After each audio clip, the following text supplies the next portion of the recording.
आप जब उधर से आना तो आम लेके आना, माऊ लेके आना। तो फ्रेंड्स गुड आफ्टरनुन, फिर আবার নিউ ব্লগ দা ভিডিও নিয়ে চলে আসলাম তোমাদের সাথে। তো চলো সাথে থাকো এবং পাশে থাকো ফ্রেন্ডস, কী করা হয় এই ব্লগে। আম আনতে, ঠিক আছে, আর সেটা আম নিয়ে বর্তমানে আমি যাব কেরালা, ঠিক আছে। কিছু কিছু আমার কাস্টমার রয়েছে, তো ওরা বলেছে কি आप जब उधर से आना तो आम लेके आना, माऊ लेके आना। তো বলে আমি আজকে আমার জিজুর আম ভাঙছে, আর আজকে বর্তমানে আমাদের মাঠে মনে হয় হাজিরি আম আজকে শেষ। তো আমি বর্তমানে সাইকেল আছে কেটে নিয়ে নিয়েছি আর যাচ্ছি এখন আমার জমাইদার বাগান। তো সেখান থেকে মানে কিছু ম্যাক্সিমাম 10 থেকে 20 কিলোর মতো হাজরি আম নিয়ে আসবো আমার কাস্টমারের জন্য। তাদেরকে মানে দেখাবো বাঙ্গালে আর আমটা কীরকম টেস্টিং লাগে।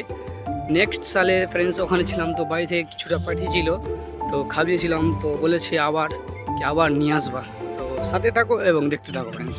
এই যে ফ্রেন্ডস প্রচণ্ড গরম, দেখো আমার সান ভাই পাকা উঠছে পেপার নিয়ে, ঠিক আছে। আর ওইদিকে সাইডে পাকা আম রয়েছে, আর এটা হলো কাঁচা আমের ঢেড়ি। এটা প্যাকিং হয়ে ওখানে লোডিং হয়, ওখান থেকে চলে যাবে আড়তে। তো বর্তমানে আমি চলে এসেছি আমের ঢেড়ির কাছে আম নেওয়ার জন্য।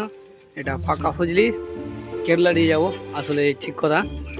তো আমি নিব ফ্রেন্ডস গাছ থেকে যেটা নামবে খুঙিতে, ওখান থেকে নিব। তাহলে চলো ওখানে যাওয়া যাক ফ্রেন্ডস।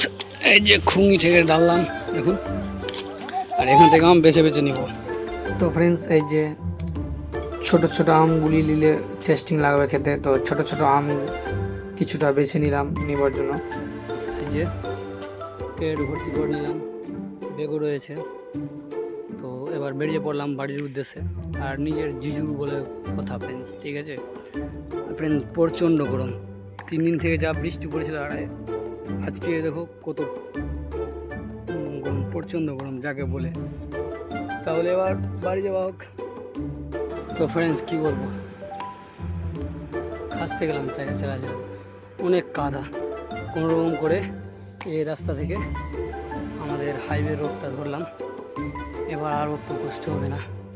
তাহলে চলো ফ্রেন্ডস ফাইনালি বাড়ি এনে পৌঁছালাম। দেখতে পাচ্ছ আমার বাড়ি রয়েছে। তাহলে ফ্রেন্ডস এই ভিডিওটা এখান থেকে শেষ করছি। নেক্সট ভিডিও দেখার জন্য লাইক শেয়ার কমেন্টস করুন। ততক্ষণের জন্য আপনার বাই ফ্রেন্ডস।